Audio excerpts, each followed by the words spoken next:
주의 돈을 버리고 찬양드립니다. 주의 돈을 버리고 헛된 금을 쫓던 우리를 거짓과 교만한 마음을 용서하여 주소서. 하나님의 긍휼로 부끄러운 우리 삶을 덮어주소서. 우리의 소망 우리의 구원 주께 간구합니다. 성령의 불로 나의 맘을 태워주소서. 성령의 불로 나의 영혼 새롭게 하소서. 아멘. 기도하겠습니다. 은혜로우신 아버지, 오늘도 귀한 시간을 아껴주시고 우리를 훈련의 장소로 인도하셔서 예레미야의 말씀을 같이 상고하게 하셔서 감사합니다. 하나님, 말씀을 나올 때 그 말씀들이 살아있는 말씀이요 생명의 말씀이 될 수 있도록 성령님 우리의 영적인 지각과 영의 눈과 영의 귀를 열어 주시옵소서. 시종을 주님께 맡겨오며 예수님의 이름으로 감사하며 기도합나이다. 아멘. 네, 이 시간은 우리 교재 253페이지입니다. 예레미야 36장을 같이 보겠는데요. 36장의 내용이 뭐냐면 예언의 두루마리 기록과 선포와 또 여호야김의 두루마리 소각 사건에 대한 말씀입니다. 그러니까 보면은 예레미야가 하나님의 명령에 따라서 지금까지 예언한 내용을 바룩을 통해서 두루마리에 기록하고 선포한 사실을 여기서 설명해 주고 있습니다. 예, 자 여기서 본문의 내용은 이 35장과 연결되어 있잖아요. 35장은 바로 이제 레갑 자손에 대한 말씀이잖아요. 이 레갑 족속들이 여기서 그러면 왜 이 36장에 이 말씀이 기록되느냐면 남유다의 멸망 원인이 뭐냐라고 하는 것을 분명하게 보여주려고 하는 부분들이에요. 그러니까 35장에서 그 레갑 족속이 나오는데 레갑 족속은 원래 혈통적으로 이방인이죠. 유대인들이 아닙니다. 그들은 미디안 자손이에요. 겐 족속입니다. 그렇지만 그들은 이미 죽은 조상 요나답의 교훈을 철저하게 지키죠. 그죠? 이미 죽은 조상의 말도 이렇게 철저하게 듣는데 이 정작 이 하나님의 백성이라는 유대 백성들은 하나님 말씀을 안 들어. 또 유대인들의 대표가 누구예요? 왕이잖아요. 그 왕이라는 작자가 뭐를 해요? 예, 하나님의 말씀을 하나님께서 기록해 보냈더니 그걸 쫙쫙 찢어서 뭐예요? 난로다가 불태워버리란 말이에요. 자, 이런 것을 보면서 왜 하나님이 유다 지파를 유다 족속을 심판할 수밖에 없는지에 대한 부분을 이 본문을 통해 설명해 주는 겁니다. 이러니 하나님의 심판 안 하겠냐? 그 얘기거든요. 이러한 본문은 전장과 마찬가지로 여호야김 시대인 BC 605년 곧 바벨론의 예루살렘 1차 침공 직전의 배경을 여기서 기록을 하고 있습니다. 자, 이제 본문을 좀 더 상술해 보면 먼저 1절부터 3절에서 하나님께서 예레미야에게 그가 지금까지 선포한 예언의 내용을 두루마리에 기록하라고 명령하시는데 이처럼 하나님께서 예언의 내용을 두루마리에 기록하게 한 이유는 뭐냐? 첫째, 예레미야가 감금되어서 자유롭게 예언을 선포할 수 없었기 때문이다 라는 겁니다. 그러니까 예레미야는 지금 어떻게 됐어요? 예, 감옥에 갇혀 있어요. 예, 감옥에 갇혀 있어. 감금되어 있어도 뭐요? 예레미야는 못 나가도 책은 나갈 수 있다 그 말이에요. 그지? 그래서 하나님께서 내가 너에게 준 말씀을 책에서 기록해서 그들에게 선포해라. 예. 그러니까 이제 옥중서신이란 말이 있잖아요. 그죠? 사도 바울도 로마의 감옥에 있으면서 자기는 자유롭게 갈 수 없기 때문에 그 글로 적어서 보내서 대신 하나님의 말씀을 전하는 이런 부분이죠. 여기서 예레미야가 그 감옥에 감금된 이유는 뭐냐? 아마도 성전에서 유다의 멸망을 선포한 것이 여호야김 왕의 심기를 불편하게 해서 아마 그런 조치를 취했던 것으로 봅니다. 둘째는 당시 백성들로 하여금 하나님의 심판 경고를 듣고 회개케 하기 위함이다. 어찌 보면 가장 중요한 목적이죠. 어찌하든지 백성들에게 하나님의 말씀을 전해서 그들이 회개하고 주님 앞에 돌아오도록 하는 게 목적이죠. 그 다음에 세 번째, 예레미야의 예언이 반드시 성취되는 것을 보여 그가 참 선지자임을 보여주기 위함이고, 넷째는 후대 사람들에게 하나님의 예언은 반드시 성취된다는 것을 보여 다른 예언의 보증을 삼기 위함이다. 그러니까 먼 후대의 후손들까지도 염두에 두고 하나님께서 이 말씀을 기록해라 라고 말씀하신 거죠. 왜냐하면 사람은 죽어도 글은 남잖아요. 그죠? 예, 지금 뭐 성경을 기록한 사람 세상에 아무도 없잖아요. 그죠? 모세가 살아있어요. 바울이 다 죽었어. 근데 뭐요? 그들이 전한 기록해서 남긴 이 성경은 계속 지금까지 있고 앞으로도 주님 오실 때까지 이 말씀은 계속해서 유지될 거예요. 이어서 4절부터 10절까지 보면 그 예레미야가 하나님의 명령에 순종하여 바룩을 통해 예언의 내용을 두루마리에 기록하고 있습니다. 참 여기서 중요한 게 뭐냐면 순종하는 것이 무엇보다도 중요하다라고 하는 겁니다. 물론 지금 감옥에서 이거를 쓴다는 게 쉽지 않지요. 그래서 예레미야가 직접 쓸 수가 없어서 예레미야는 불러주고 바룩은 그것을 받아 쓰는 이런 부분으로 돼 있어요. 그리고 나서 그것을 바룩으로 하여금 유다 성읍들과 성전에서 선포케 한 사실을 보도하고 있습니다. 여기서 바룩은 예레미야 예언의 대필 과정은 이 더디오가 바울 서신을 대필한 과정을 연상케 합니다. 또 예레미야가 갇힌 상태에서 바룩을 통해 예언을 기록하고 선포한 사실은 바울이 옥에 갇힌 상태에서도 편지를 써서 전도 사역을 끊이지 않고 수행한 바울의 모습을 연상하게 합니다. 그러니까 예레미야 이 모습은 신약시대에 꼭 바울의 모습을 보는 것 같은 이런 느낌을 받아요. 예. 그러니까 구약이나 신약이나 오늘날이나 이 복음 하나님의 말씀을 전하는 것이 그렇게 쉽지 않다라고 하는 것을 보여줍니다. 그지? 그것 때문에 감옥에 옥에 갇히기도 하고 수많은 고난을 받기도 해요. 그래서 이 사역을 감당하는 자가 하늘나라의 상이 커요. 아시겠죠? 왜? 힘드니까. 다음으로 이제 11절부터 26절까지 보면 그 예레미야의 예언을 들은 방백들과 여호야김 왕의 그 반응을 보도하고 있어요. 즉 방백들이 예레미야의 예언을 듣고 놀라하며 여호야김에게 보고합니다. 야, 왜 놀랐을까요 여기서? 예, 그들은 예레미야를 통해서 주신 하나님의 말씀이 하나님의 말씀으로 받아들여졌기 때문이다라고 하는 겁니다. 그죠? 예레미야가 불러서 바룩이 적고 그 바룩이 성전에 가서 선포합니다. 그 말씀을 듣는 사람들이 가슴이 하나님 말씀인 걸 인식이 되어지니까 어때요? 충격을 받게 돼요. 놀라게 되는 거예요. 예. 당시 바벨론의 2차 침공으로 나라가 위급하여서 모든 백성들이 지금 금식령을 내리고 기도하고 있는 중이거든요. 금식하면서 기도하고 있는데 하나님께서 예레미야를 통해서 이 말씀을 선포하니까 깜짝 놀란 거예요.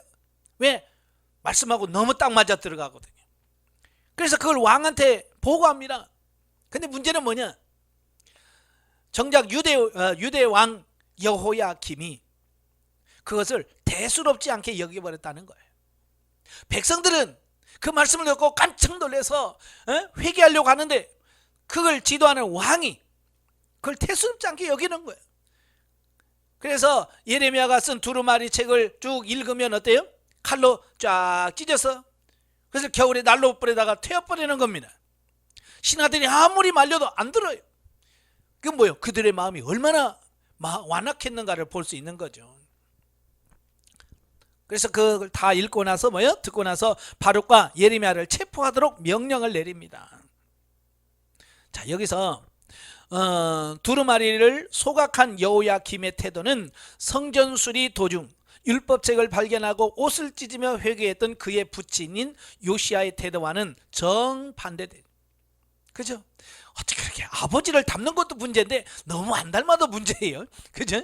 자기 아버지만 좀 닮았어도 그처럼 그가 옷을 찢고 회개만 했더라도 성경 역사가 어떻게 바뀔지 모르는 거예요. 근데 그렇지 않았단 말이에요. 그는 완악하고 교만하게 그지없는 것으로 그는 두루마리를 불태워 없애버림으로써 하나님의 심판 예언을 원천적으로 봉쇄할 수 있다라고 생각한 것 같아요. 그러니까 이 말씀만 없으면 하나님 말씀이 성취 안 될 거라고 생각했던 것 같아요. 그래서 없애버리는 거죠. 이건 정말로 무식하고 무지한 행위죠. 예. 하나님 말씀을 불태운다고 해서 그 하나님 말씀이 없어집니까? 예. 아무리 하나님 말씀 없애려고 해도요, 하나님 말씀 없어지지 않습니다. 역사적으로 보면 성경을 없애려고 했던 때가 많아요. 그죠? 그래서 성경을 아예 없애버리려고 한 시도들이 많아요. 특별히 뭐 중국에서도 기독교를 말살하기 위해서 불태웠죠. 문화혁명 때. 네, 그렇다고 해서 뭐 기독교가 없어졌어요, 중국에? 아니요. 지금도 기독교가 왕성하게 있습니다. 하나님의 역사, 성령님의 역사는 사람의 힘으로 막을 수가 없는 거예요. 근데 여호야김은 자기가 어떻게 해보겠다는 거예요. 말씀을 태워 없애버려 통해서 하나님이 임하겠다는 그 재앙을 없애버리겠다라고 생각했. 이건 어리석은 행위죠. 끝으로 27절 32절에서 예레미야가 하나님의 명령에 따라 다시금 바룩을 통해서 여호야김에 의해 소각된 두루마리에 기록되었던 내용, 예언의 내용과 여호야김의 최후에 대한 예언을 다룬 두루마리에 기록한 사실을 보도하고 있습니다. 예, 여호야김은 태워서 없애버리려고 했는데 하나님께 똑같은 말씀을 주시고 거기다 덧붙여서 그 여호야김이 어떻게 최후에 하나님의 심판으로 죽을 것인가 라고 하는 것까지 더 보태서 기록한 거예요. 예. 그래서 그 말씀대로 어때요? 그대로 성취가 돼요. 만약 그가 그의 아버지 요시야 왕처럼 정말로 옷을 찢고 회개했더라고 한다면 그와 같은 비극은 없었을 것이죠. 예. 하나님은 회개하고 그런 비극을 당하지 말라고 지금 하나님께서 예레미야를 통해서 말씀해 주시는 거잖아요. 오늘 우리도 마찬가지예요. 성경 말씀을 읽는 것은 단순히 어떤 지식적인 것을 습득하려고 하는 것이 아니라 거기서 말씀하신 하나님의 말씀을 듣고 우리가 회개하고 하나님의 심판에 이르지 않도록 하시려고 하시는 하나님의 뜻이 있는 거예요. 그래서 우리는 말씀을 듣고 읽을 때 우리의 옷을 찢고 마음을 찢어서 하나님 앞에 나가야 이 말씀에 승리할 수 있다는 거 꼭 기억하시기를 바라요. 자, 여기서 본문이 주는 교훈이 뭐냐? 첫째, 예레미야의 예언이 그의 감금 상태에서 기록된 사실은 하나님의 말씀을 전하는 사역자들은 그 어떤 상황에서도 그 말씀을 증거하기 위해 최선의 노력을 다해야 된다는 사실을 보게 됩니다. 다시 말하면 고난이 왔다는 어떤 핑계로 또 몸이 아프다는 핑계로 감옥에 있다는 핑계로 하나님의 말씀 선포하는 이유가 될 수 없다는 거예요. 아무리 어려워도 주의 종들은 하나님 말씀을 어떻게 해요? 선포해야 된다. 이걸 교훈해 주고 있습니다. 두 번째로 예언이 기록된 두루마리가 여호야김에 의해 소각되었으나 다시 기록되고 더 많은 말씀이 첨가된 사실은 하나님의 말씀은 그 어떤 방해 속에서도 전파되는 역동적인 생명력을 지닌다라고 하는 것을 보여줍니다. 그러니까 하나님의 말씀은 살아있다고 그랬잖아요. 생명력이 있고 운동력이 있다고 그랬어요. 막을 수가 없어요. 세 번째로 하나님의 말씀을 회방하고 그 말씀을 전파하는 하나님의 종을 박해하는 자는 비극적인 종말을 고하게 된다는 사실을 보여주고 있습니다. 이것은 역사 속에서 계속해서 보여주고 있는 부분들이에요. 교회를 핍박하고 성경책을 불태웠던 사람 치고 종말이 좋은 사람 없습니다. 하나님의 심판이 있어요. 바로 여호야김은 결국 바벨론의 2차 침공 때인 BC 597년에 바벨론의 군사에 의해서 죽임을 당합니다. 그리고 그의 아들 여호야긴은 왕의 자리에 올라가지만 느부갓네살에 의해서 끌려가 버려요. 그리고 대신 그의 동생 시드기야가 왕이 되는 비극을 맞게 되는 거예요. 자, 영적에 봅니다. 여기서 하나님의 말씀을 기록한 두루마리를 태우는 여호야김의 불경스러운 죄에 대한 부분이 나온다. 이는 영적인 의미로 볼 때에 인간의 강팍한 심령을 단적으로 보여주고 있다.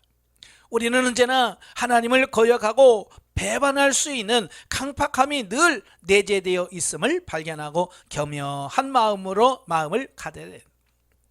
그러니까 우리 여호야김만 욕할 것이 아니라 혹시 내 속에 그런 것 있지 않나?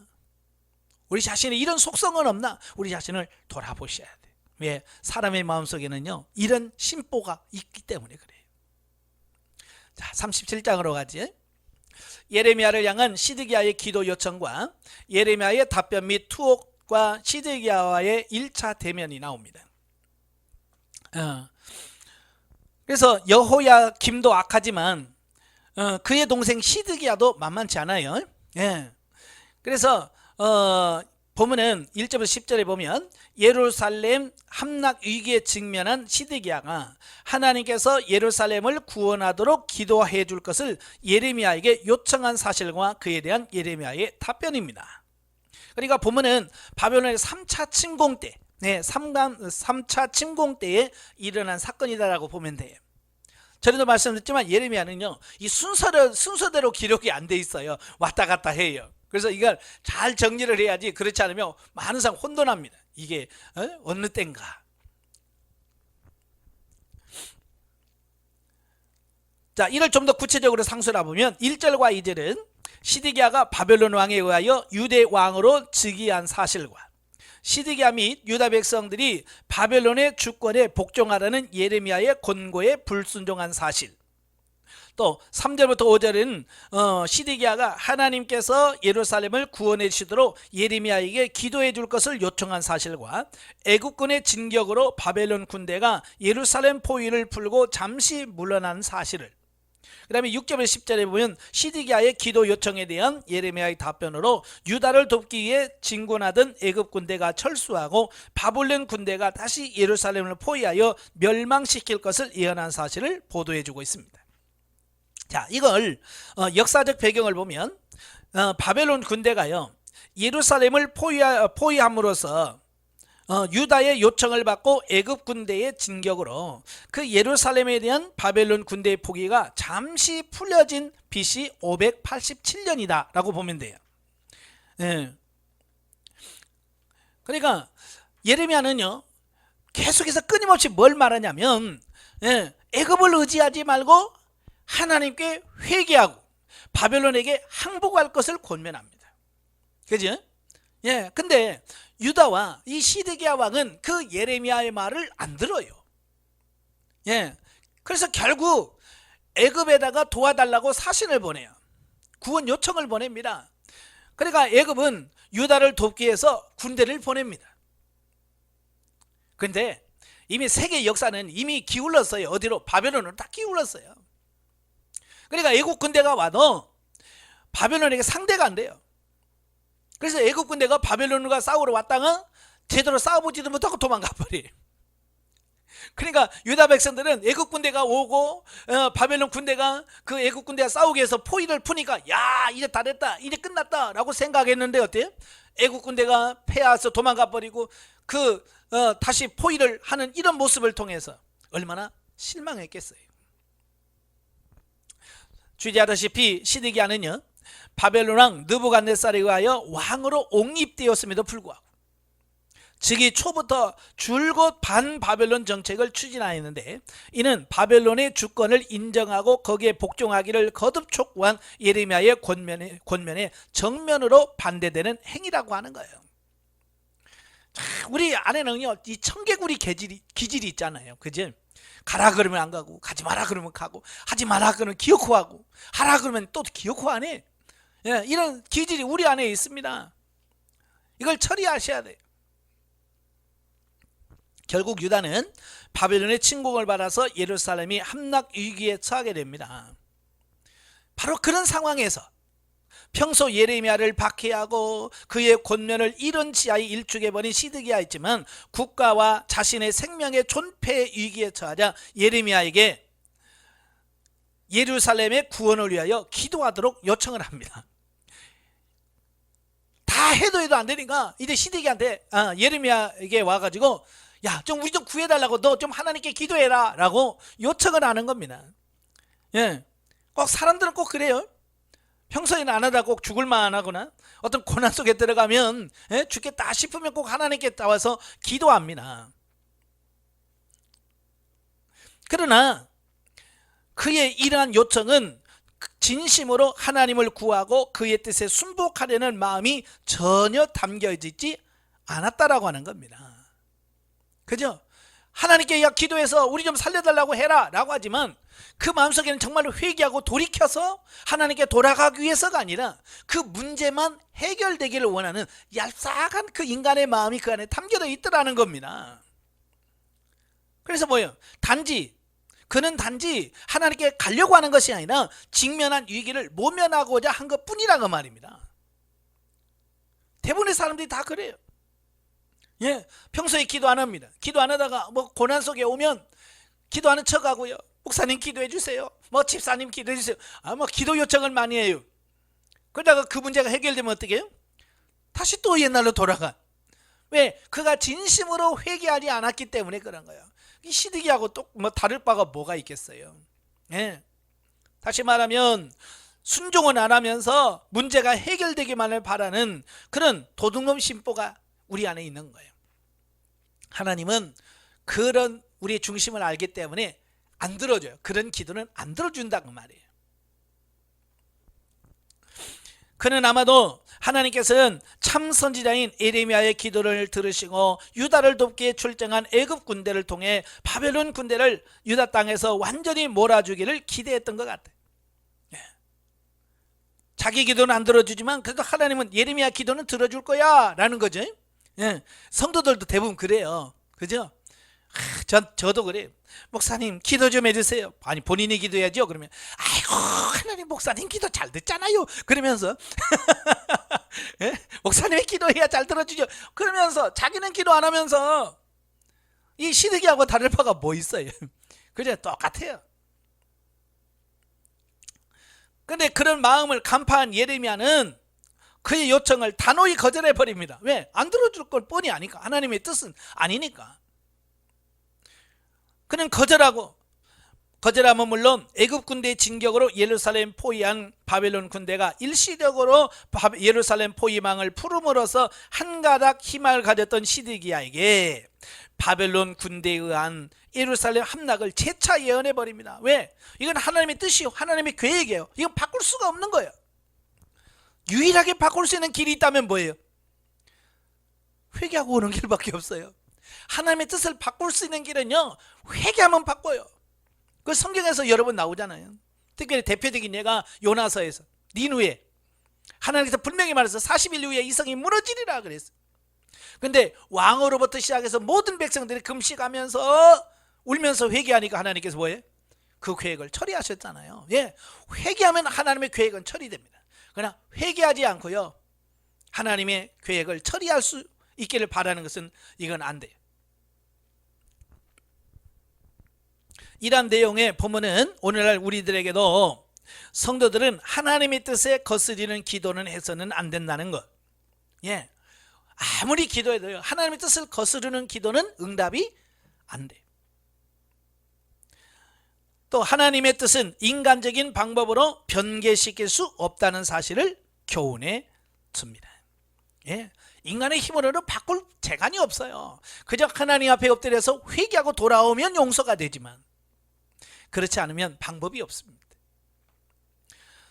11절부터 21절까지면 예레미야의 투옥과 시드기야의 첫 대면, 11절부터 15절은 시드기야의 기도 요청을 거부하고 대신 예루살렘의 멸망을 예언한 예레미야가 자기의 분깃을 받기 위해 그의 고향인 베냐민 땅으로 가려다가 바벨론의 첩자라는 혐의로 체포되어 서기관 요나단의 집 토굴에 투옥된 사실을 보도하고 있습니다.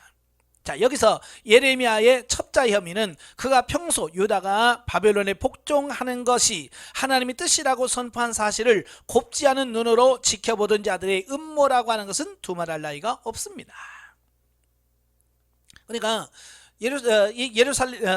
예레미야가 왜 예루살렘을 떠나서 자기 고향으로 가려고 했는가라고 하는 부분은 우리가 예레미야 32장 1절부터 15절에 보면 그의 숙부인 땅을 산 적 있잖아요. 기업 물은 적 있잖아요. 그죠?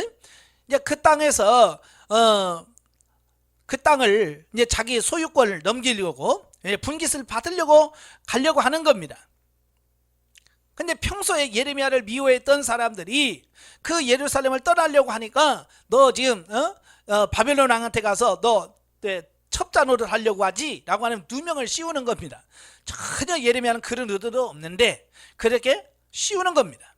그래서 그를 심히 때리고 감옥에다 가다 버렸다라고 하는 겁니다. 자, 16절 21절까지 보면 시드기야와 예레미야의 직접적인 첫 대면 사실을 보도하고 있습니다.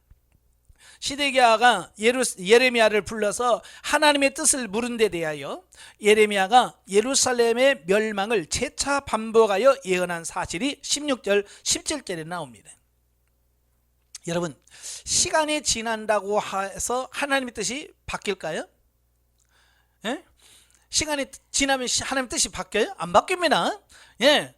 이 시드기야는요, 좀 시간이 지났으니까 또 하나님의 생각이 또 바뀌었겠지라고 생각하는 겁니다. 그러니까 또 전에 들었지만 또 물어보는 거예요. 야, 어떻게 되겠냐? 구원 안 되겠냐? 라고 물어보는 겁니다. 참 그래요. 예. 상담을 하다 보면 또 이런 질문을 하는 분들이 많아요. 목사님, 왜요? 사명, 소명, 달란트도 시간이 지나면 바뀌나요? 라는 질문을 해요. 제가 안 바뀌어요. 제가 그랬거든요. 예, 우리를 세상에 보내면서는 이거 해라 라고 하는 사명은 시간이 지난다고 바뀌는 게 아니에요. 이것은 하나님은 내가 태어나기 전부터, 창세 전부터 그걸 예정해 놓으시고 나에게 그런 사명과 소명을, 달란트를 주었기 때문에 그건 바뀌지 않아요. 아무리 시간이 지나도 하나님의 뜻은 절대로 변하지 않는다. 이거 꼭 기억하시길 바래요. 예. 또 시드기야를 향한 예레미야의 탄원 및 그에 대한 시드기야의 호의적 조치 내용에 대하여 보도하고 있습니다. 여기서 시드기야가 예레미야의 탄원을 받아들여 그를 요나단의 집 토굴로 돌려보내지 않고 시대의 뜰에 둔 사실은 그가 예레미야를 참 선지자로 인정했음을 시사해 줍니다. 예, 참 여기서 시드기야는 악한 왕이에요. 악한 왕인데도 불구하고 이 예레미야가 하는 예언이 참이라는 걸 알아. 왜냐하면 어지간하면 적당히 둘를 수도 있잖아요. 그죠?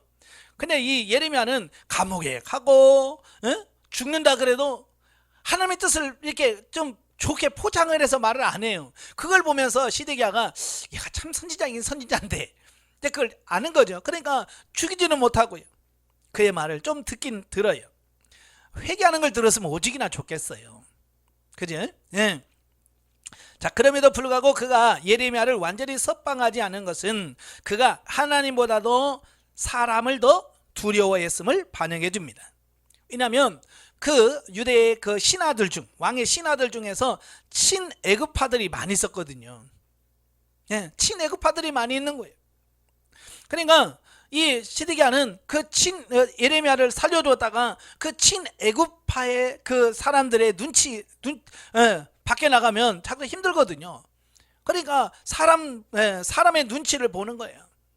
하나님의 눈치를 봐야 되는데 사람의 눈치를 보는 겁니다.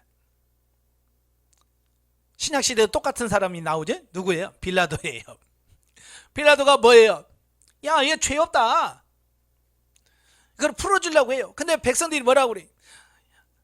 만약에 예수를 풀어주면 당신은 가이사에게 충신이 아닙니다. 자기가 왕이라고 하는데 그걸 풀어주면 됩니까? 라고 하는 그 유대인들의 그 말에 자기 자리가 위태로울 것 같아서 어때요? 알았다, 니네들 맘대로 해라. 내어 주어버리는 거예요. 여러분도 마찬가지예요. 하나님의 말씀과 사람이 요청했을 때 우리는 누구 눈치 봐야 돼요? 예, 당연히 하나님 눈치 봐야죠. 하나님 말씀대로 순종해야죠. 영적에 보죠. 시드기야는 예레미야에 의하여 하나님의 말씀을 듣지 않으면서 하나님의 도우심을 요청한다. 이는 자기의 삶을 고치지 않으면서 자신의 유익을 쫓아 기도하는 자의 모습을 보여준다. 우리가 하나님의 뜻대로 변화되지 않고 하나님의 응답과 임재만을 구하는 것은 하나님의 거룩됨을 사랑하지 않는 것이다. 예. 그러니까 영성훈련을 받다 보면 시간이 갈수록 기도 응답, 뭘 받아내고 뭐 응답받는 이런 것이 중요한 것이 아니라 내가 어떻게 하면 예수 그리스도를 닮아가는가, 여기다 초점을 맞춰져 가는 거예요. 그러니까 기도가 바뀌어져 가요. 이게 정상적인 거예요. 왜냐하면 그것이 하나님이 원하는, 하나님이 나를 향한 하나님의 뜻이라는 걸 알기 때문에 그렇습니다. 그래서 훈련하시다 보면 그래요. 목사님 요즘 기도가 많이 바뀌었어요. 그러면서 어떻게 바뀌었는데요? 그러면 전에는 자기 문제 해결 여기다 막 아버지 어떻게 해주세요 해주세요 라고 했는데, 이제는 점점 하나님의 뜻이 무엇인지, 내가 어떻게 살아야 될 것인지, 내가 예수님 어떻게 닮아가야 되는지, 여기 기도 제목이 이렇게 바뀐다는 거예요. 그래서 제가 그러죠. 그건 당연히 정상적인 거죠. 그렇게 돼야 맞습니다 라고 말하는 거예요. 여러분도 이제 기도 제목들이 바뀌셔야 돼. 세상적인 물질적인 거, 뭐 이거 해결해 주세요, 이거 해결해 주세요, 그런 게 중요한 것이 아니라 정말 예수 그리스도를 닮고 진정으로 하나님 앞에 바로 사는 거, 이게 진정한 우리 기도 제목이 돼야 돼. 38장으로 가죠. 예레미야의 구출과 시드기야와의 2차 대면입니다. 1절에서 13절에 보면 예레미야의 위기와 탈출.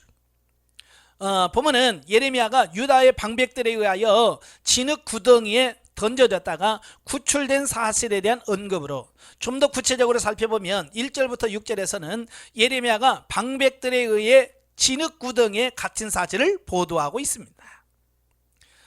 앞에서 살펴봤지만 예레미야는 시드기야의 호의로 요나단의 집 토굴에서 나와 왕궁 시대 뜰에 머물러 있었습니다. 그리고 그는 시대 뜰에 머무는 중에도 계속해서 바벨론에 항복하지 않으면 예루살렘이 멸망하게 될 거라고 선포를 계속하는 겁니다. 왜냐하면 그건 예레미야의 사명이잖아요. 예레미야가 존재하는 이유가 뭐예요? 바로 이 말씀을 선포하는 것이 그의 사명이기 때문에 그는 그대로 할 수밖에 없는 거예요.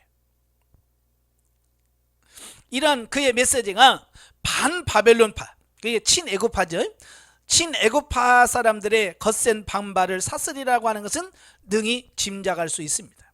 그래서 결국 예레미야는 백성들의 전의를 상실하게 한다는 죄목으로 방백들의 고소를 당하게 되었고, 그에게 비교적 우호적이던 시드기야마저도 그의 신변을 방백들에게 넘겨줌으로써 그는 긴 끈을 만들어야 겨우 닿을 수 있는 죽음의 진흙구덩이에 던져지게 됐다라는 겁니다. 그러니까 전쟁에 나갈 때는요, 군인들의 사기가 중요하거든요. 그죠? 우리가 전쟁에서 승리할 수 있어, 싸우면 이겨라고 하는 사기가 있어야 군인들은 싸워. 근데 예레미야는 자꾸 뭐라고 그래요? 항복해라, 항복하는 것만이 사는 길이다, 항복 안 하면 다 죽는다, 막 계속 하니까 군인들의 입장에서는 무슨 생각을 했겠어요? 진짜 예레미야가 얼마나 보기 싫었겠어요. 그죠? 그 군인들의 입장에서는 얘가 군인들의 사기를 저하시키고 전쟁을 해야 된다는 의욕을 상실케 만든다는 어쩌냐 그런 부분 때문에 예레미야를 물 없는 구덩이에 던져넣어버려. 그것은 이제 굶어 죽으라는 얘기죠.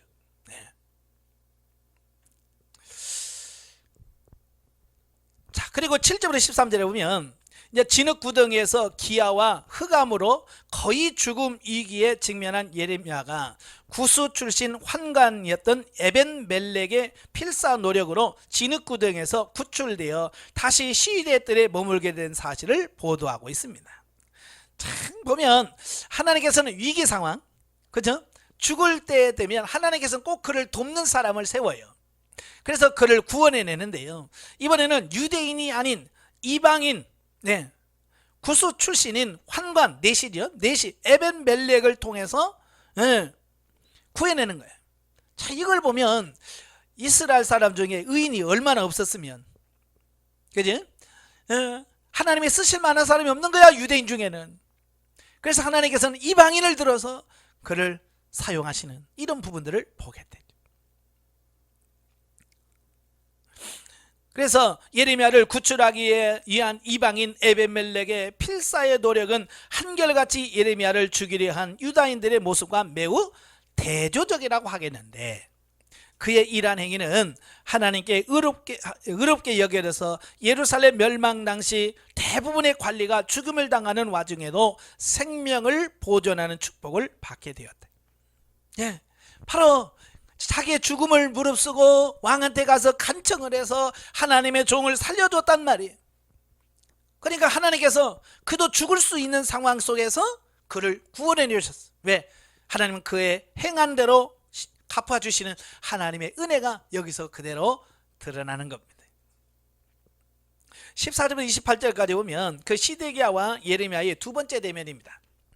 자, 보면은 시드기야와 예레미야의 첫 번째 대면에 이어 그 두 번째 대면에 대한 언급으로 본문의 내용은 좀 더 구체적으로 상술해 보면 14절부터 23절에 보면 시드기야가 예레미야를 따로 부릅니다. 그러면서 또다시 뭐냐면 하나님의 뜻이 무엇이냐라고 하는 질문을 합니다. 이미 다 말씀해 주었잖아요. 그죠?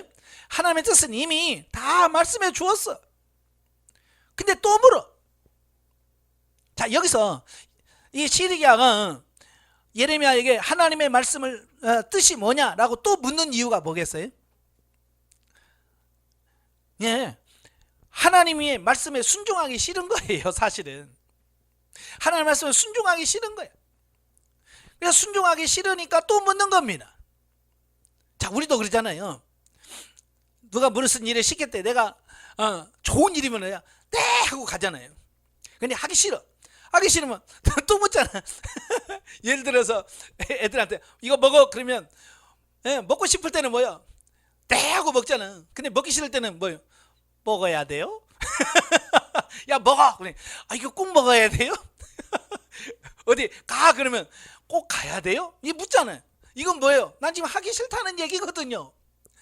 그러니까 1차 대면 때도 하나님 말씀을 충분히 얘기했어요. 예레미야 스스로 하나님의 뜻이 뭐라고 다 가르쳤어. 근데 시드기야 입장에서 그게 듣기 싫은 거야. 순종하기 싫은 거야. 그러니까 또 물어놓고 야 하나님의 뜻이 진짜 뭐냐 라고 또 묻는 겁니다. 이거 뭐냐, 예레미야가 말한 그러니까 그 바벨론에 항복하는 것은 시드기야에게는 정말 싫은 거예요. 예, 그죠? 항복하는 게 쉽겠어요? 자기 자존심 이 모든 걸 다 내려놔야 되는데. 예, 그러니까 하기 싫으니까 또 하나님의 뜻이 뭐냐고 묻는 겁니다.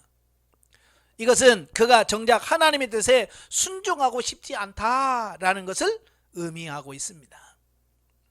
여러분도 마찬가지예요. 순종하는 사람이 되어야지. 맨날 하나님께 묻고만 있는 사람 되면 안 됩니다. 예. 참 그래요. 상담할 때도 그렇고 마음에 안 들면 꼭 물어요. 예. 그리고 서울에서 제가 거기는 강사들이 많았었거든요. 그러니까 예를 들어서 저한테 상담을 해요. 그럼 상담했는데 상담 내용이 자기 마음에 안 들어. 그러면 또 다른 목사님 또 찾아가 또 상담을 해. 그래서 자기가 원하는 답이 나올 때까지 해. 그렇다고 해서 자기가 원하는 답을 얻어냈다고 해서 하나님의 뜻이 바뀌냐? 안 바뀌는데. 그지? 그래서 꼭 자기가 원하는 답이 나올 때까지 해요. 그래서 속성을 내려놓으셔야 돼요. 순종하는 자가 돼야 돼요. 자, 24절부터 28절까지 보면 예레미야의 답변을 들은 시드기야의 예레미야를 향한 당부 및 예루살렘 함락 직전까지의 예레미야의 상황을 여기서 보도하고 있습니다. 그러니까 시드기야는 비록 방백들의 압력에 못 이겨서 예레미야를 그들의 손에 넘겨주고 그들의 뜻대로 하도록 했지만 그것은 그의 본심은 아니었다. 그리하여 그는 에벤멜렉의 탄원을 근거로 하여 시드기야를 구덩이에서 구원하여서 시대의 뜰에 머물게 합니다. 그리고 비밀리에 예레미야를 불러서 하나님의 뜻을 묻게 된 거죠. 왜냐하면 다른 사람들을 보는 앞에서 하면 다른 사람이 뭐라고 하겠어요? 왕이 선지자 말을 듣고 뭘 한다라고 할까봐. 물론 이때 예레미야의 답변도 이전 1차 대면 때의 답변과 동일하게 바벨론에 항복하고 살면 그렇지 않으면 항복하면 살고 그렇지 않으면 멸망당한다 라고 하는 것을 그대로 선포합니다. 예.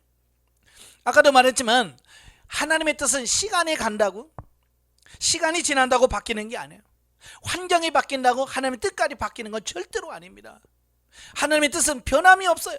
예수님 뭐라고 그랬어요? 천지는 없어지나 하나님 말씀은 1.1핵도 없어지지 아니하리라. 이건 반드시 성취된다라고 하는 이런 부분입니다. 근데 시드기야는 계속 하나님 뜻이 바뀌었나 또 바뀌었나 라고 하는 거지. 자, 우리도 그렇습니다. 예, 뭔가를 해야 될 때 마음에 안 들면요 계속 물어요. 이때 묻고 또 한 달 후에 또 묻고, 예? 뜻이 바뀔 때까지. 제가 훈련 받을 때 제가 담임을 하고 있었는데요, 거기에 훈련 받으시는 목사님 한 분이 계셨어요. 인천에. 자, 그 목사님은요 저한테 그래요. 목사님, 제가 교회 개척해야 되는지 좀 하나님께 물어봐요. 교회를 개척해야 되는지 하나님께 물어보래. 그래서 제가 하나님께 물었죠. 아직 때가 아니니까 기다려라고, 인내하고 좀 기다리라고. 그래서 하나님께서 아직 때가 안 됐으니까 좀 기다리고 인내하라고 한다 그랬더니, 네 알겠습니다, 2주 만에 또 와. 목사님 또 기다려보세요. 2주 지났으니까 또 물어보라는 거야. 그래서 하나님한테 또 물어서 아직 또 인내하고 기다려라고 하니, 네 알겠습니다. 또 2주 만에 또 전화 와. 목사님 전화해 보셨어요? 기도해 보셨어요? 물어보셨어요? 어떻게 돼요? 아이고 이거요 한 달 2주 만에 꼭 물어봐요. 이거 몇 번, 그것도 한두 번이지. 나중에는 전화만 하면 아이고 내가 노이로제 걸려. 전화 별소리면 아이고. 여러분, 하나님의 뜻은요 그렇게 쉽게 안 바뀌어요. 그래서 결국은 개척을 하나님께서 못하게 하시고 다른 교회에 부목사로, 부교육자로 들어가게 하시더라고요. 왜? 아직 때가 안 됐으니까. 더 훈련이 필요하니까. 그걸 보면서 참 사람이 인내하지를 못한다. 인내를 너무 못한다. 좀 참고 기다리고 인내하면 하나님이 되는데, 여러분도 제일 여러분도 못하는 게 그걸 거예요. 그렇죠? 기다리는 걸 제일 못해요. 조급해요. 그래서 우리는 언제까지라는 말을 참 많이 쓰잖아요. 그죠? 하나님 언제까지 참아야 돼요? 네? 제가 그러죠. 그 언제까지라는 말이 입에서 빠져나와야 된다. 네, 그래서 하나님의 뜻대로 하옵소서 라고 하나님께 전폭적으로 의지하고 맡겼을 때 그때 하나님이 역사하는 거예요. 내가 포기해야 돼. 그래서 내가 포기하는 순간이 하나님이 일하기 시작하는 시간이다 라고 말합니다. 그래서 그렇다고 해서 아무것도 하지 말라는 말이 아닙니다. 구하셔야 돼요. 기도해야 돼요. 그러나 하나님의 때가 될 때까지 인내할 줄도 알아야 된다, 그 말을 하고 있는 거예요. 이란 예레미야의 답변은 시드기야도 수긍하는 것이었다. 하도 많이 들어서 이제 그도 알아요. 나도 안다. 상황을 봐도 이제 도무지 버틸 자신이 없거든요. 그 애굽을 좀 믿었었는데 애굽 군대로 왔다가 이제 패해서 도망가 버렸으니까 아예 이제 소망이 없는 거야. 시드기야도 알아. 알면 뭐예요? 안 사는데. 그죠? 시드기야도 이제 알아요. 알아들어요. 그런데 문제는 뭐냐? 그는 국수주의적인 방백들의 반대와 친바벨론파 유대인들로부터 받을 수모를 염려하여 이를 수행하지 못했다는 겁니다. 우리가 사람 눈치를 계속 보느라고 하나님의 뜻에 순종해야 되는데 그 기회를 다 놓쳐버리는 거예요. 그리고 그는 예레미야에게 방백들의 시선을 두려워한 나머지 그와 예레미야 간의 대화 내용을 숨겨줄 것을 예레미야에게 당부합니다. 도리어 뭐라고 그래? 야, 너 나에게 이런 말 했다고 너 아무한테도 말하지 마라. 결국 시드기야는 하나님의 뜻이 무엇인지 분명히 알고 있었음에도 불구하고 하나님보다 사람을 더 두려워함으로써 스스로 멸망의 길을 선택하고 말았다는 겁니다. 그러니까 몰라서만 지옥 가는 게 아니에요. 원래 많은 사람들이 예수 믿으면 천국 간다 몰라서 지옥 갑니까? 아니에요. 다 알아요. 심지어 예수 안 믿는 사람도 압니다. 그런데 알긴 알지만 입으로 고백하고 시인하지 않습니다. 그러니까 결국 그들은 구원에 이르지 못하는 거예요. 오늘 우리도 마찬가지예요. 안다고서 되는 게 아니에요. 순종하는 데까지 가야 됩니다. 우리도 때로는 하나님의 뜻을 몰라서 순종하지 못할 때도 있지만 대부분은 알면서도 순종하지 못하는 경우가 더 많더라 그 말이에요. 예. 그래서 저도 이제 상담하면서 기도 좀 하세요. 그러면 알아요 목사님. 아는데 안 돼요. 이 말을 너무 많이 해요. 예? 안다고 되는 게 아니에요. 알아도 내 육체 영성이 안 되면, 내 육체가 성령으로 충만하지 않으면 알아도 안 돼. 그래서 이 부분이 사라지는 데까지 가기 위해서는 뭐예요? 예, 우리가 충분한 기도를 통해서 우리 육체가 성령에 붙들림 바 되고 이끌림 바 되어야 돼. 그러면 순종하는 사람이 되는 거예요. 베드로와 요한이 오순절 성령 충만을 받고 나니까 어때요? 그를 죽이려고 지금 사내들인 공의에서 재판하고 있습니다. 예전 같으면 어떻게 했을까요? 예전 베드로라면 어떻게 했을까요? 난 몰라. 그거 도망갔을 거예요. 그러나 성령 충만하고 기도하고 성령 충만하니까 뭐예요? 예? 야, 사람의 말을 듣는 것이 옳으냐 사람의 말을 듣는 게 옳으냐 네가 판단해봐라 라고 말합니다. 죽음을 두려워하지 않아요. 시드기야가 좀 더 기도하고, 그죠? 성령 충만했더라면 반대하는 사람들이 아무리 있어도 하나님의 뜻에 순종했을 거예요. 그러나 그는 믿음이 없죠. 기도도 안 하죠. 사람들 두려워하죠. 그러니까 사람 눈치 보다가 그는 이런 모든 기회를 다 놓쳐버리는 겁니다. 이런 본문에서 우리는 하나님과 세상을 동시에 섬기려고 하는 자들의 어리석음과 비극적인 말로를 보게 됩니다. 여러분, 세상과 하나님을 동시에 섬길 수 없습니다. 재물과 하나님을 겸하여 섬길 수 없다고 하나님 분명히 말씀하고 있습니다. 우리는 둘 중에 하나를 선택해야 돼. 과연 누구를 선택할 것인가? 예, 여러분 기도 많이 하세요. 기도 많이 하셔야 우리가 육신적인 선택이 하는 것이 아니라 영적인 하나님을 향한 선택을 하게 될 겁니다. 자, 영적에 보도록 하죠. 방백들에 의해 옥에 갇힌 예레미야를 불러낸 시드기야에게 여전히 예레미야는 하나님의 경고의 말씀을 전합니다. 예레미야는 하나님의 종이기 때문에 고난 가운데서도 바벨론에게 항복할 것을 전해야만 했대. 왜? 그게 사명이고 그게 하나님의 뜻이니까. 오늘 여러분도 마찬가지예요. 성도들이 좋아하는 설교만 해갖고는 목회자 안 됩니다. 참 선지자 안 됩니다. 참 목자 못 됩니다. 목사는 목에 칼이 들어와도 하나님의 말씀을 전하는 게 목사예요. 예.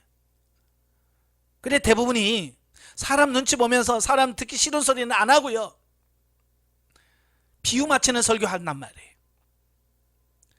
우리가 심각하게 이번 부분 고민하셔야 돼요. 예. 우리는 이 땅에서 어떤 환경에 처해도 하나님을 사랑하여야 한다. 그분이 우리를 위해 죽기까지 사랑하셨고 우리의 아버지 되신 하나님의 계획이 완전하기 때문이다. 아멘. 네. 늘 하나님의 종이 되어서 하나님의 뜻에 순종하신 여러분 되시길 바래요. 자, 39장에 보면 예루살렘 함락과 예레미야 석방 및 예레미야의 에벤멜렉에 대한 축복 예언이 나옵니다. 1절부터 18절까지 보면 예루살렘 함락과 당시의 사건들에 대한 말씀인데요. 예, 예루살렘 함락과 당시의 사건들 34장부터 44장까지 이어지는 계속되는 일련의 기사 가운데서 예루살렘 함락 직전에 대한 언급이 마감되고 이제 본문에서는 지금까지 그렇게 경고해 오던 예언대로 바벨론에 의하여 예루살렘이 함락되는 것, 예, 함락될 것이라는 하나님의 징계에 대한 예언의 성취에 대한 기록을 언급하고 있습니다. 지금까지는요 계속 뭐예요? 무너질 거다. 예, 바벨론 항복하지 않으면 너희는 바벨론 포로가 될 거다 라고는 예언이었어요. 미래에 대해서 이렇게 이루어질 거라고 하는 예언 형식으로 계속 되어 있습니다. 그 예언이 이제 39장을 통해서 뭐가 돼요? 성취되어지는 겁니다. 이루어지는 거예요. 여러분, 하나님의 말씀은 진리인 거예요. 진리는 뭐냐? 변함이 없어요. 그래서 하나님의 입에서 말씀이 떨어지면 그냥 그 말씀이 그대로 성취됩니다. 시간이 어떻게 흘렀든 반드시 그대로 성취된다는 겁니다. 그러니까 그동안 예레미야 이수를 통해서 하나님의 심판과 징계가 임할 것이다 라고 경고를 해도 끝까지 그들이 회개하지 아니하고 돌이키지 아니하니까 결국 그 하나님의 말씀대로 뭐요? 예언이 성취되는 거예요. 하나님 말씀은 반드시 성취됩니다. 이러한 본문은 예루살렘의 함락 사실을 보도하는 전반부와 유다 왕 시드기야와 유다 방백들이 바벨론의 포로로 끌려간 사실을 보도하는 중반부 4절부터 10절, 그리고 예레미야의 석방 사실과 11절부터 14절, 에벤멜렉에 대한 구원 예언을 15절부터 18절에 보도하는 후반부로 구성이 되어 있습니다. 그래서 예루살렘은요, 시드기야 제9년 BC 588년 10월에 바벨론 군대들이 몰려옵니다. 그래서 예루살렘 성을 포위합니다. 포위하고 약 18개월 후인 시드기야 제11년 곧 BC 586년 4월 9일에 그 예루살렘 성이 바벨론에서 함락되어져 버립니다. 자, 남유다는 3년 동안 버텼어요. 네, 정확히는 18개월이지만 횟수로는 3년간입니다. 3년간 잘 버텼어요. 여러분, 버틴다고 되는 거 아니에요. 그렇죠? 네, 버틴다고 하나님의 뜻이 안 이루어지는 게 아니에요. 버텨도 결국은 함락되고 맙니다. 이때 시드기야의 두 아들이 시드기야가 보는 앞에서 비참하게 죽습니다. 예, 시드기야 보고 있는 그 앞에서 자기 아들이 죽어요. 그리고 중직들이 죽습니다. 그리고 나서 시드기야 자신도 두 눈이 뽑혀버립니다. 예, 이미 예언했잖아요. 예레미야가 두 눈은 뽑힐 거다. 자, 그렇게 예언을 해줘도 듣지 않으니까 그 말씀대로 성취가 돼버리는 겁니다. 그래서 시드기야는 자신도 두 눈이 뽑힌 채 쇠사슬로 결박되어서 바벨론으로 포로로 끌려가게 됩니다.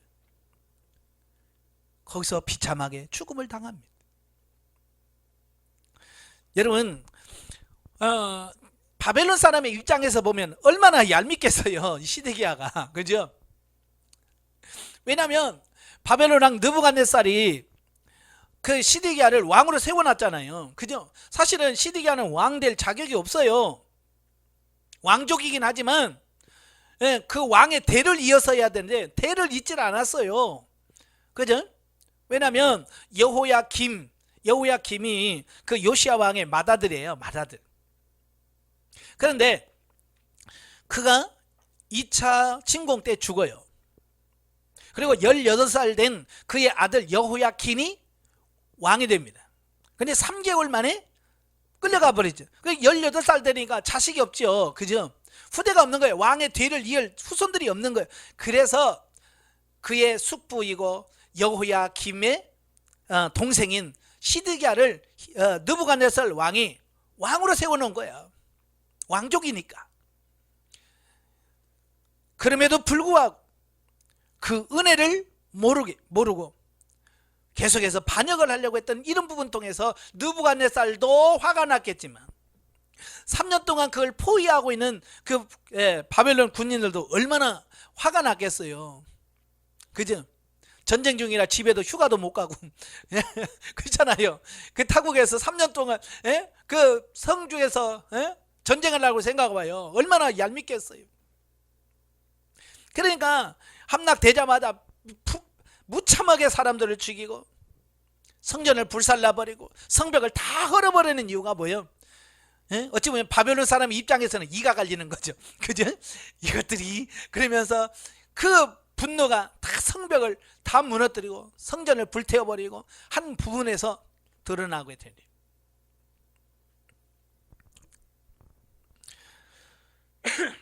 이로써 약 41년간에 걸친 예레미야의 예언은 정확하게 성취되었는 말.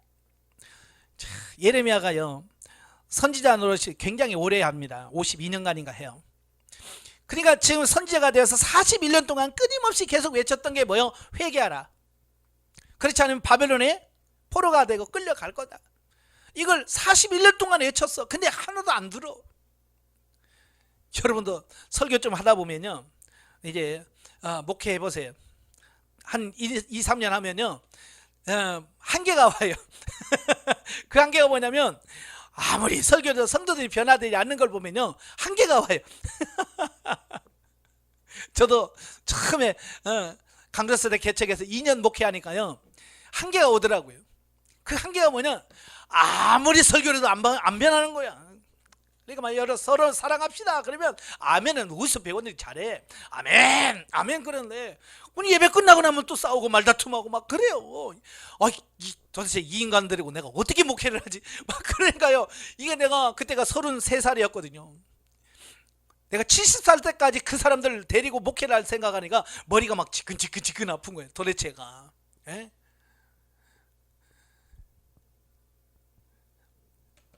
예레미야는 41년 동안이나 했어.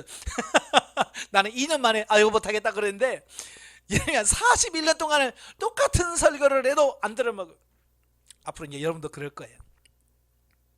성도들 놓고 아무리 영성을 뭐라고 해도요, 안 들어요.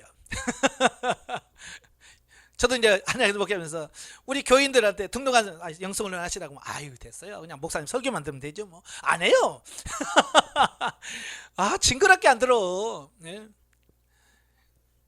이 봐요, 41년 동안 말에는 안 들어. 얼마나 독할 거예요. 그러니까 여러분 목회하면서 처음부터 기대를 걸지 말아요. 이 인간들은 그렇게 쉽게 안 변한다. 그렇다고 해서 포기하라는 말이 아니라 낙심하지 말라는 얘기예요. 끝까지 내 생명 다할 때까지 그들이 변하든 않든 내가 내게 주신 하나님의 사명을 그들에게 전해서 내게 말씀하신 그 부분을 전해야 되는 그 일을 해야 된다, 그 얘기예요. 결국 성취가 되잖아요. 이는 하나님의 말씀의 신실성이 확증이 되죠. 사실 예레미야는 이런 날이 임하지 않도록 유다 백성들의 회개하기를 눈물로 호소하며 간청했습니다. 예. 예레미야 선지자의 별명이 뭐예요? 눈물의 선지자잖아요. 그가 왜 눈물을 흘리면서 그렇게 기도했을까요? 예, 이런 날이 오지 않도록, 그죠?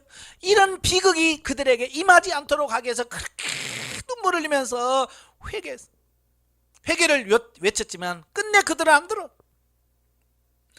그럼에도 불구하고 유다 백성들은 끝내 예레미야의 경고를 받아들이지 않으면 물론 오히려 예레미야를 박해함으로써 결국 비참한 멸망의 날을 맞이한 것이다. 예? 우리가 사는 이 말세에도 똑같을 겁니다. 아무리 예수 그리스도의 재림과 하나님의 나라와 새하늘과 새 땅을 얘기해도 많은 사람들이 그 말에 귀를 기울이지 않을 겁니다. 세상 내 여전히 세상을 추구하면서 그렇게 살아갈 거예요. 결국은 뭐냐? 말세겠죠. 그러니까 예레미야가 외쳤던 이 시대, 그 시대의 멸망이 곧 우리 말세에 망할 많은 사람들의 모형요, 예표적으로 보여주고 있다라고 하는 겁니다. 그래서 마지막 때는요, 우리가 아무리 외쳐도 사람들이 그 말에 귀를 기울이지 않고 회개하던 시대가 올 겁니다. 지금도 그럴 거예요. 정신 바짝 차리시고요, 우리가 깨어 있어야 됩니다. 자, 반면에 고난 중에서 하나님의 말씀을 담대히 외친 예레미야와 그의 생명을 구한 에벤멜렉은 구원을 받았습니다. 그러니까 하나님을 정말로 믿는 사람들은요, 어떤 심판과 어떤 큰 환난이 와도 하나님께서 구원해 내십니다. 예. 이러한 대조적인 양상은 최후 대종말에 악인은 영원한 형벌에 처해지나 의인은 하나님의 절대적 보호와 구원을 받게 될 것을 보여줍니다. 그래, 이런 사건들을 통해서 최후의 심판 때 의인은 구원받고 악인은 심판을 받는다고 하는 이 부분을 우리에게 잘 보여주고 있는 겁니다. 참으로 하나님의 자기 백성에 대한 구원과 보호의 역사는 변함없이 진행되어 가는 것이다. 예. 예전뿐만 아니라 지금도 말세에도 계속 이 하나님의 역사는 계속해서 진행되어 갈 겁니다. 한편 본문에서 에벤멜렉의 구원 예언은 에벤멜렉이 예레미야를 구출한 사건 바로 뒤에 언급되어야 하지만 예레미야는 의도적으로 이 사실을 여기에 언급함으로써 진리를 위해 힘쓰지 않으면 반드시 망할 것이지만 그것에 열심을 기울인다면 이방인이라도 구원의 은혜를 입게 될 것을 교훈하고 있다라고 하는 겁니다. 예, 혈통적 유대인들, 자기 스스로 선민이고 하나님 백성이라고 외쳤지만 하나님 말씀에 불순종하면 그들은 망해. 그러나 이 에벤멜렉은 구스 사람이야. 이방인이에요. 혈통적으로. 그럼에도 불구하고 그는 하나님의 말씀을 듣고 순종하니까 구원을 받았다 그 말이에요. 이걸 통해서 오늘 우리에게 보여주는 게 뭐예요? 사도 바울이 뭐라고 말합니까? 헬라인이나 이방인이나 유대인이나 누구나 상관없이 예수 그리스도를 믿으면 구원받는다. 구원에는 차별이 없다. 아시겠죠? 구원에는 차별이 없습니다. 민족적, 혈통적 뭐 상관이 없어요. 믿고 순종하면 누구나 다 구원을 받습니다. 그러나 아무리 택한 백성이라고 해도 불순종과 불신앙은 결코 구원에 이를 수 없다라고 하는 것, 대신 심판이 있다는 거 우리가 꼭 기억하시기를 바랍니다. 자, 영적에 보죠. 여기서 하나님의 심판대가 차서 예루살렘이 바벨론에 의하여 함락되는 모습이 나옵니다. 8절부터 10절에서 우리는 하나님 중심으로 살지 않으면 우리의 심령 성전이 황폐함을 당하고 하나님의 이름은 멸시 천대를 받는 일들이 일어난다는 것을 살펴볼 수가 있다. 예, 이스라엘 백성들은 하나님의 택한 백성들이에요.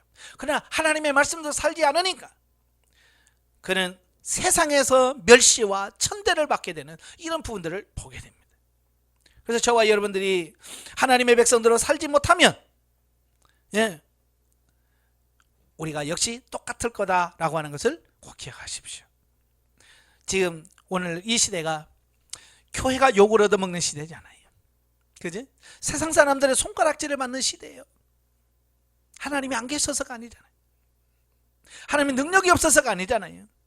바로 하나님을 믿는 저와 여러분들, 하나님의 백성들이 하나님의 백성들답게, 하나님의 자녀가 하나님의 자녀답게 살지 못하고 목사가 목사답게 살지 않으면 우리가 이런 비극을 맞게 된다.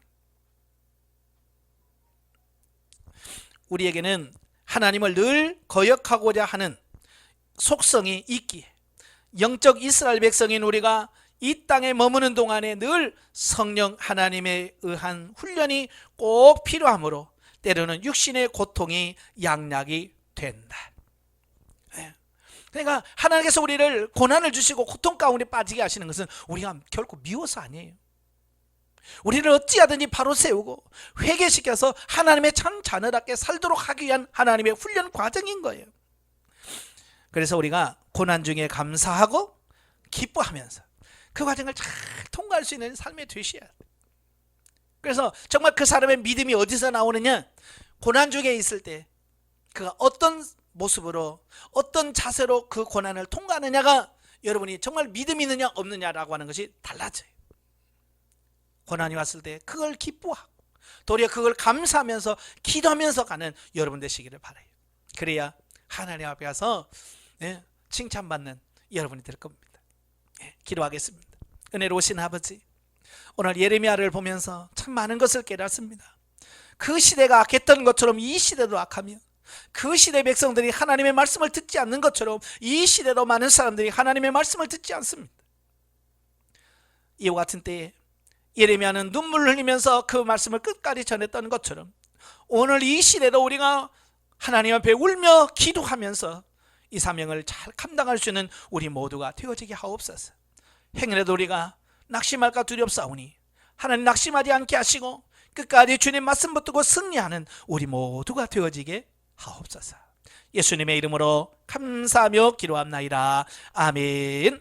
하나님께 드립니다.